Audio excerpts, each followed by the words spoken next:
4, 3, 2, 1.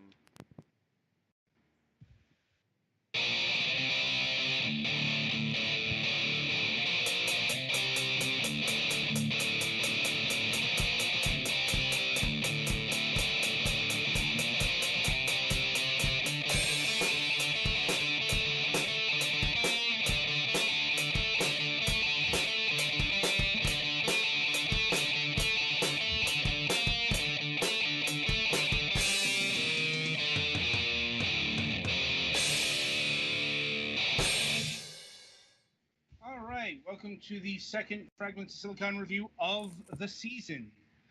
Up this time around is Hollow Knight. Now, this is a game you may have actually heard of because it's been out for a while. You know, I believe it got released in April of this year. So it's a bit older Yeah, than some people I follow have been streaming it quite. I haven't watched many of the streams, but yeah. It's a bit I'm trying to think. It's a bit older than what we usually review, but then again, this year we've been reviewing games outside of the calendar year, so make of that what you will. I mean, we review based on what we get, and I've been in contact with Team Cherry. They're tentatively scheduled for review in a few weeks, but it's kind of touch and go because of their development schedule.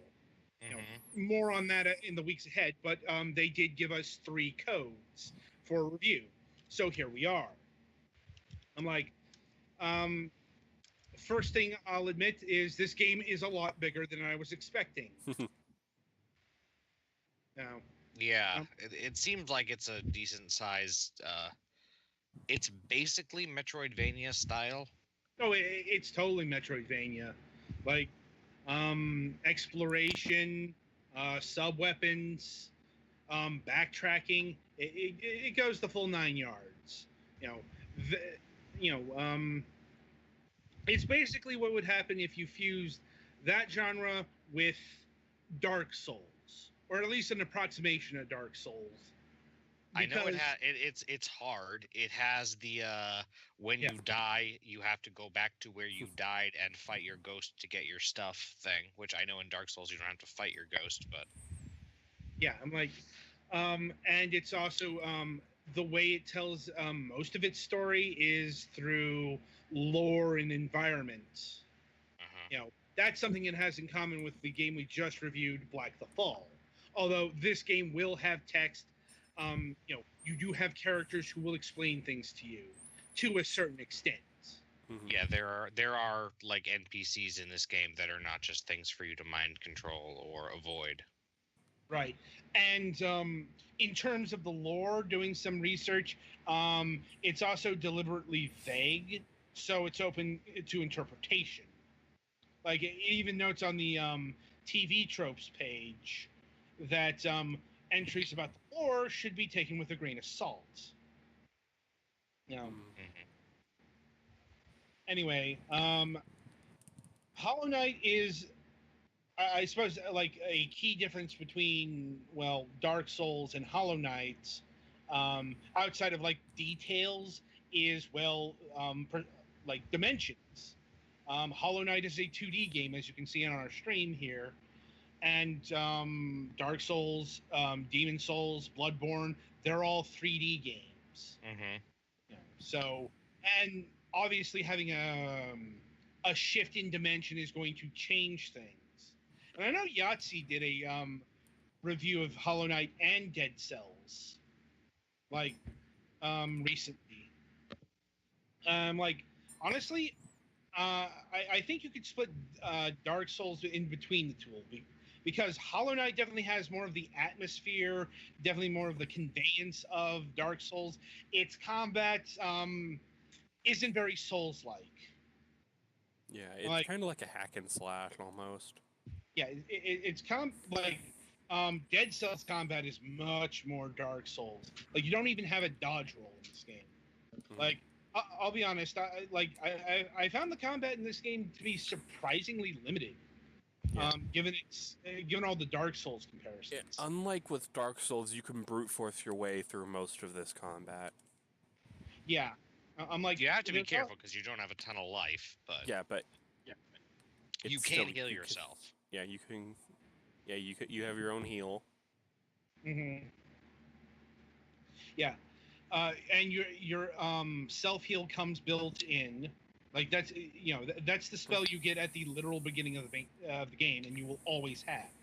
Mm-hmm. Like you will get additional spells.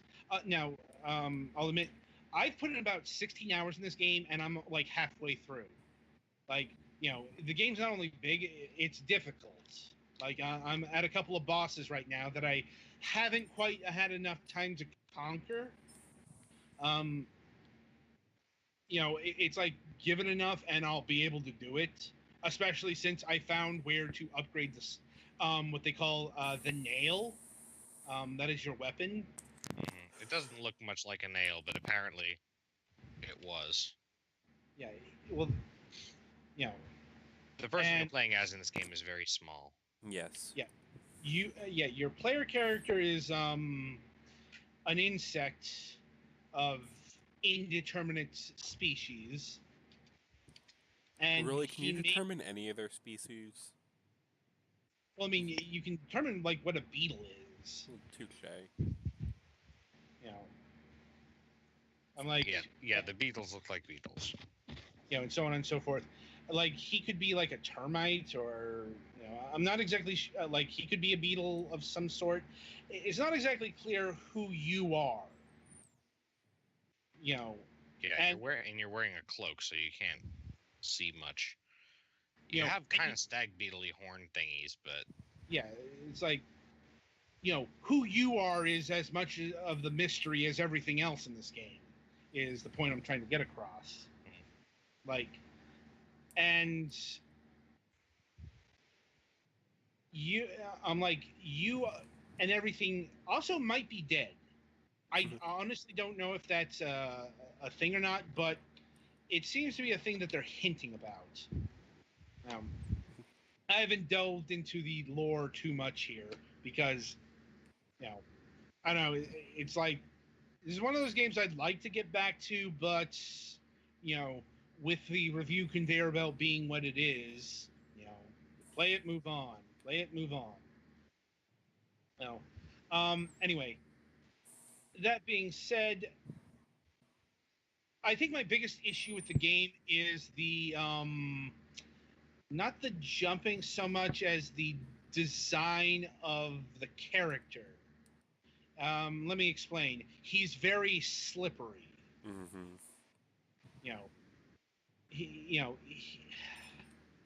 It's the kind of thing that's hard to convey until you've actually played it. And there are some places where precision platforming would come in handy, and it's not easy to pull off.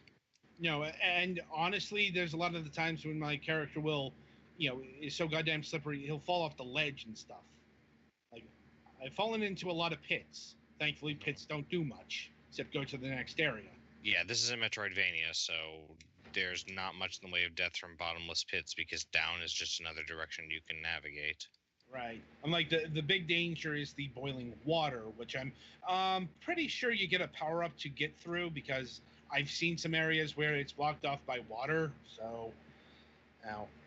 So, by Metroidvania logic... there must be a power-up to do that. I have encountered a couple of... it's got some of the standard power-ups. Double jump. Yeah, I haven't actually gotten the double jump, but I'm pretty sure it's there. I've gotten the wall jump.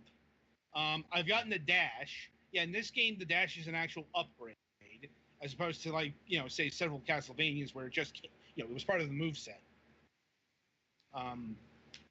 The point is there's a lot of mobility upgrades that will allow you to explore more of the world as per the Metroidvania standard. There are also spell upgrades, like the first boss upgrade you get is a pretty powerful fireball. And the way magic works is if you're watching the stream On the top left hand, you've got a circle here that fills up with what they call soul, white liquid, that acts as your magic meter. Mm-hmm. You use it to heal yourself, cast the fireball. I'm not sure what other spells there are. You know, the limits of your exploration. But the point being is, you expend that energy, and you get it. You get energy by killing monsters. Mm-hmm. Um, and that's actually going to be a fairly big part of mini boss and boss strategies. Either Yeah, there are a lot of monsters that call little monsters Mhm. to the functional purpose of this is to give you magic refills in battle. Right, like, or just hitting the monster itself will fill your meter. Mm-hmm. You know, and there's incentive to do that, especially later on in the game, where an aspect we haven't talked about is the customization. Your character gets various emblems that will affect various aspects of magic, fighting, dashing, whatever, what have you. I actually have a problem with this that I'll get into in a bit, because it relates to the mapping system. One I know what you mean. Yeah, I'm like you. You'll know exactly what I mean, in that terms. But you either buy the emblems at stores, or you'll find them throughout the levels, oftentimes in hidden places or difficult to access places. You know, a place you'd go back to after you get like the wall jump will have it. For example, um, also worth noting is there are fragile charms, which are really powerful, but if you die, you will lose them. Which is why when I got to 1 hit point, I would reset the game, because I wasn't losing those. Like one of them is for more life, and you will want as much life as possible. And life upgrades and magic upgrades happen in Metroidvania style. That is to say, you collect a certain amount of life pieces and magic pieces, and you will get the upgrade. Mm-hmm. Now, the permanent upgrade, anyway. Like I said, in terms of genre conventions, it's not. It's actually not doing too much from the usual templates. You know, Yeah, it's not super innovative in terms of gameplay. It's more the style and mood of the game. Or I'd say it's more in its design. It's not innovative. Its gameplay and its style is a lot more innovative or notable than other aspects of its design. Adding the Dark Souls element. Oh yeah, I guess if you put it that way. I am putting it that way. It's just in terms of like pure Metroidvania. Yeah, this isn't breaking any molds. No, it's it's exactly the kind of design you would expect from a game of this nature. Mm-hmm. Now, that's not a bad thing either. Anyway, so getting back to probably the second biggest problem I had with the game, and that's the mapping system. Okay, I suppose this is where the great innovation comes from, or rather, fucking around with very standard mechanics and making them worse. Yeah, well, you don't have like some kind of fancy computerized map thing. You have a literal actual map you buy from a Beetle dude that is partially filled in with the first area. To add to the map with new things that you find, because his map was not complete, you have to buy a pen from his wife back in town. And then you can also buy from her a charm, which takes up one of your upgrade slots, which are not in super wide supply, to show you where you are on the map. And that's where I had the problem. Like having the map, finding a guy for the map isn't. Actual Castlevania games have done this. Like I did that in like Aria of Sorrow, for example. And Right. that's not the problem. The problem is, in order to see where you are on the map, they used an upgrade slot. That's where other games would just have you on the map. Well, also the Castlevania games usually let you map yourself without having to pay 200 of the money that you don't have 200 of early in the game. Yeah, so they're small details, but they're important ones. And I can't say like anything was added to this experience. And like it's I was actually more annoyed that, oh hey, I gotta put a I gotta use one of my upgrade slots to see myself on the map. Mm-hmm. Yeah. That so yeah, that's not a design choice that I was too pleased with. But in general, I actually really, really enjoyed the game, except for the boss encounters. It's like the bosses will kick your ass. I'm not gonna lie, they will kick your ass over and over again until you do the Dark Souls thing. You go back and you learn the patterns. To as much as you can learn them, because I will note the enemy bosses are a lot more erratic after like the first boss. The first boss is really the only one I could think of who was entirely predictable. Mm-hmm. Yeah, starting with the first fight with Hornet, things got a lot more erratic. And not too erratic. Like you'll eventually figure things out. I do think it's kind of nice that you can at least swing your sword in 4 directions. Mm-hmm. That's something that a lot of games don't let you do, and it can get kind of frustrating. So to be able to map your progress in this game, you need 340 of the currency. Yeah, that's not good. Yeah, that's not good game design. I'll say that right now. But it's not a deal breaker either. Mm-hmm. So playing with mechanics can be a good thing. Sometimes they can be a bad thing. Yeah.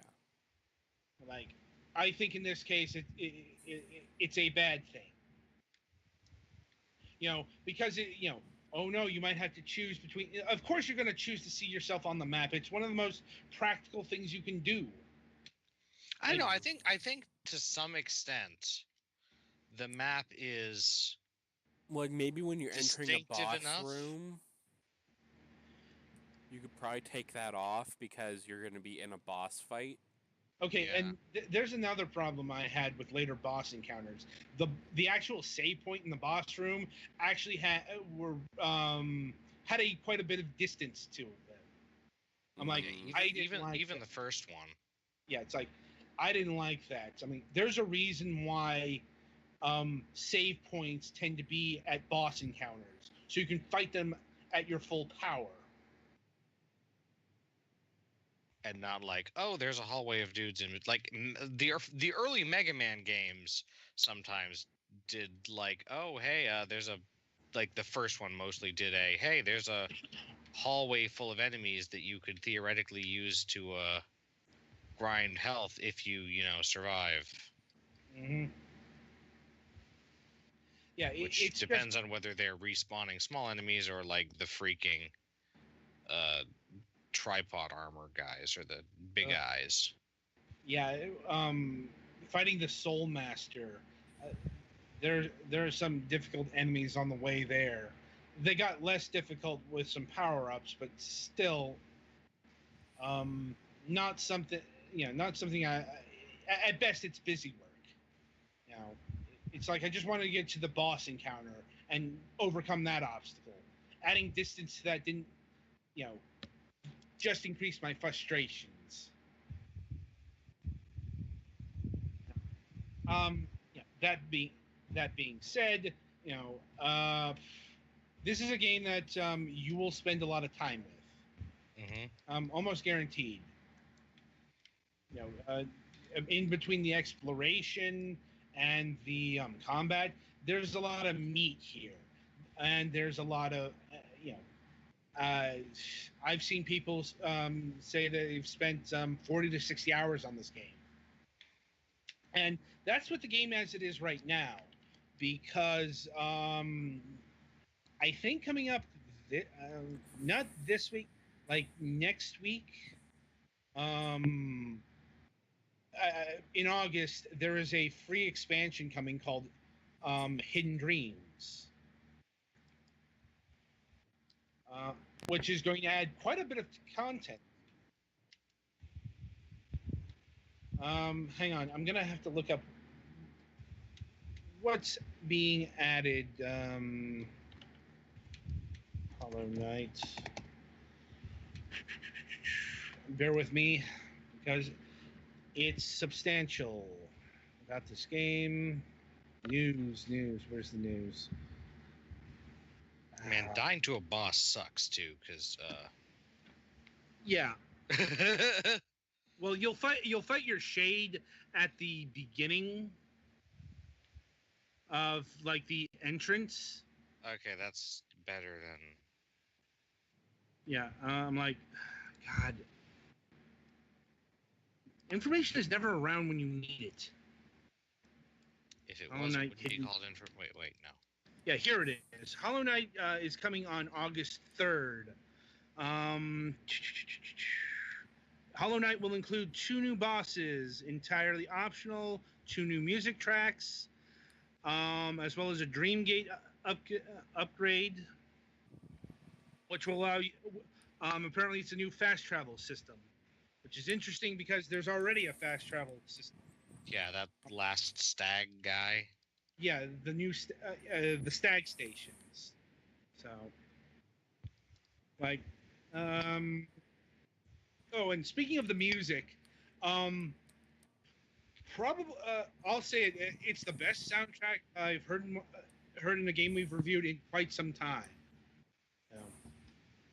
Not only is it distinctive, it's moody and um, really enjoyable. Somber, a lot of somber stuff though. A lot of sad piano and woodwinds and the like. But full recommend on the soundtrack. Well, that's kind of the feeling of the game. Yes, I know. It's everything. Yeah. This is a soundtrack that not only did I enjoy, but I would listen outside of the game.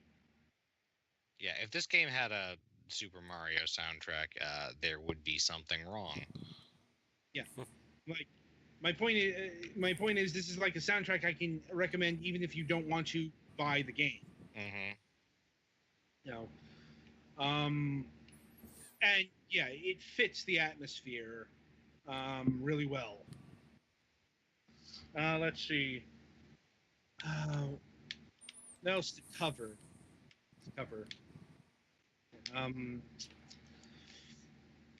Just making sure, like, the actual art style is hand drawn. Mm-hmm. It looks very kind of. I don't want to say quite old timey cartoony, but sort of like that.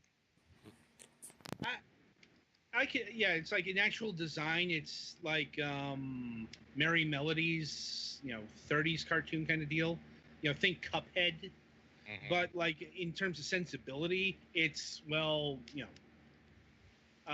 it's something I would see at Hot Topic. Yeah. Hot Topic, the part where they cater to Tim Burton fans. Yeah. Like, how much of you, it's like creepy cute or ugly cute, something like that. Mm-hmm. It's meant to invoke a horror aesthetic, but it's definitely more creepy cute than gross cute. Right. The point is, you're actually not going to be scared of this, unless you're very sensitive. Yes. Unless you've got you're afraid of bugs or something like that. If you have an extreme fear of bugs, you need not apply. Look elsewhere. Yeah, because everything is insect. I guess you probably could put a trigger warning up at the start of this, but trigger warning and entomophobes need not apply. Well, I mean, they were warned. Mm-hmm. Like, let's see, what else to cover?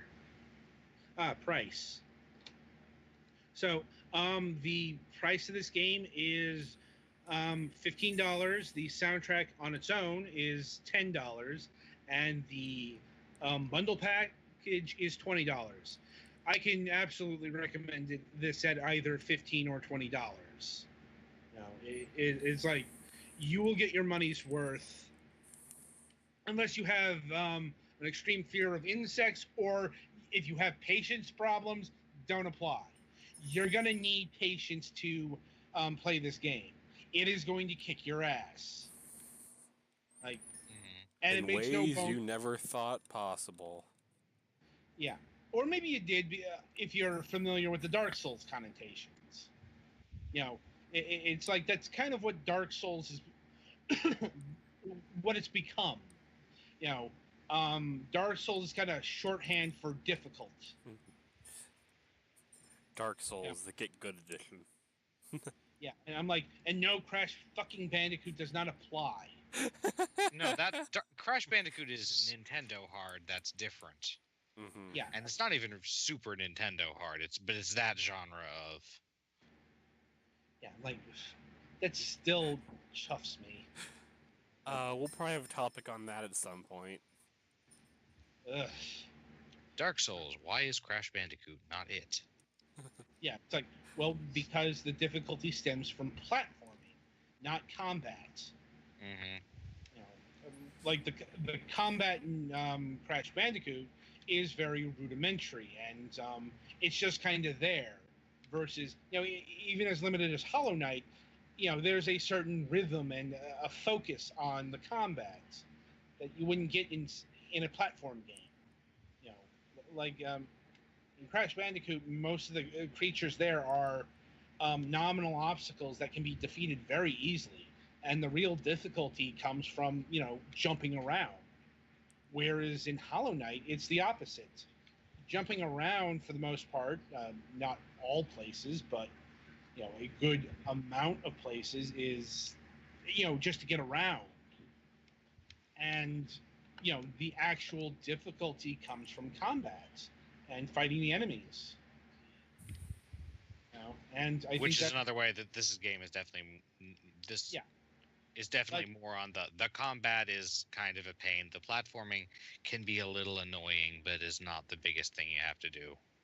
You know, the ultimate point here is the Dark Souls connotations to Hollow Knight ring much more true than they ever did or ever will to Crash Bandicoot. You know, not just in design, but in, you know, combat and mechanics and all that stuff. Right. Yeah, we could probably have a topic on this. Yeah. So that aside, is there anything else we need to cover in terms of Hollow Knight? I wish I'd had more time to play it because then I might have something. But well, I'll note we had 2 weeks off, so I know. I beat the first boss. Is about as far as I got on this. Because I had a lot of stuff that came up over the break too. Well, I'll note. Yeah, Fortnite, one might say. Mm-hmm. Yeah. Yeah, it's like I wish I had known that how big, because I'm used to Metroidvanias on the indie scene being, well, a lot smaller than this game. 5 hours, something like that. 5-10 hours most. Like, not like I said, you know, I honestly think this could have been a full retail title. Mm-hmm. Mm-hmm. Sure has more content than fucking The Order. Hmm. What a random game to bring up. So, anyway, final thoughts on Hollow Knight. It's a game, go play it. Yeah, I think this is definitely worth playing. Honestly, this is one of those games that I kind of wish had a demo. Like, because not everybody would be into the whole Dark Souls-esque combat and 2D space type thing. Yeah. So it'd be one of those things that would be nice to be able to try before you buy. Right. But well, Steam has that way that you could get a refund if you don't like it, I But guess. if you abuse that, they can ban you from Steam. So Yeah, but I don't think that would be necessarily abusing it. Now, as far as like further DLC past the first one, I haven't seen anything announced. Also worth noting, this game is coming to the Nintendo Switch at some point. Oh man, this would be a good game for the Switch, I think. Yeah. I'm like, I remember they're having an outside studio handle the Switch port because they are a small team and it's a bit beyond their capabilities and doing the DLC. Yeah. now, is this Well, have as a long as Vita version? I'm just wondering because this seems like a very good on-the-go game where you can just like play for minutes, suspend the console, and then pick it up later. I'm not sure I'm getting. I Galaxy would have to help out with that because I have no idea about a Vita version. Oh no Vita. I didn't see anything. This would be a good short burst game as opposed to Yeah, sitting which is down and putting in 6 or 7 hours at a time. well, the Switch applies the same way that. Yeah, the Switch you can put it to sleep. Mm-hmm. Ow. Spikes are instant death, by the way. They're not I know. instant death. They put you back at the beginning and then take 1 heart. Oh yeah, spikes are they're not like they're don't touch it. They're an obstacle that you can't. They don't just do damage. Yeah. They remove your progress in the room. Yeah, which I suppose is nicer than a actual instant death, especially since save points in this game are not everywhere. Yeah, the Switch version is being developed by a company called Shark Jump Studios. Have they done any other notable ports? Let me look that up. I'm not familiar with this company. Shark Jump Studios. What do you do it? Adelaide. Okay. Games. What do you do? It's like a lot of mobile stuff. Like, I guess they got hired because they're Team Cherry's an Australian developer, and Shark Jump is a Australian developer. So makes sense. Yeah. Also worth noting, like another connection to Dark Souls is the benches. Benches equal to bonfire. Yep. Mm-hmm. Yeah, restores your life. Lets you update your map because it does not update while you're walking around. No, which makes sense. Yeah. Especially since you are literally writing on a map with a pen that you had to buy.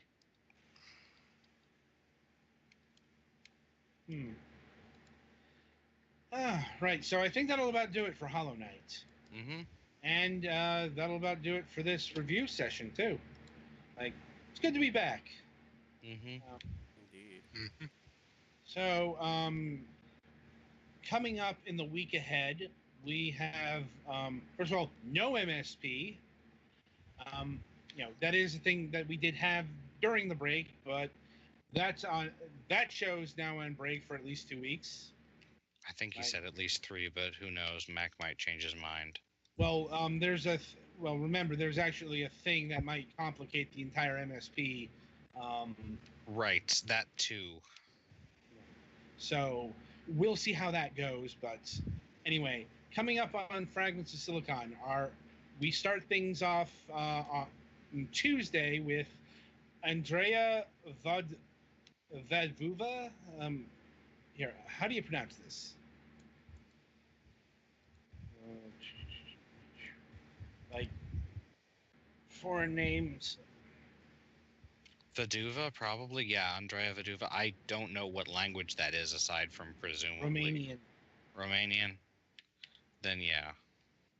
Yeah, Vaduva. All right, Andrea Vaduva of Sand Sailor Studio, the developer of Black the Fall. And on July 26th, we will be having a returning guest. We will be having a return of the very first guest we ever had on this program, Michael Hartman of Frog Dice. Oh man, Yeah, Huh.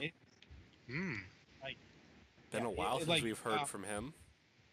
well, yeah, he is the guy we interviewed on our inaugural show back in 2013, and he hasn't been on the program since then. So they've actually released a fair amount of games since that time.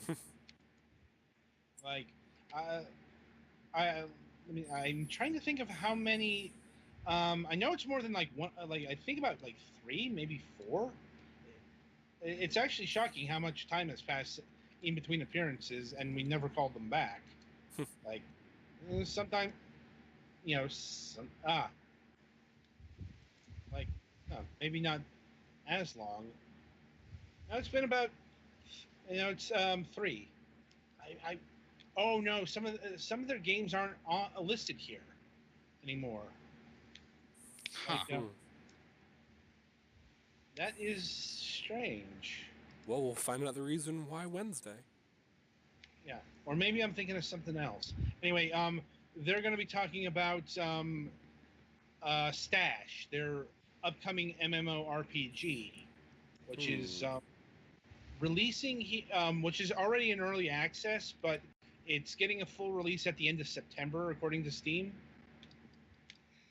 So yeah, it's a thing that we'll talk about, and I'm looking forward to not just the week ahead, but Season 8. And until Tuesday, I wish you good gaming.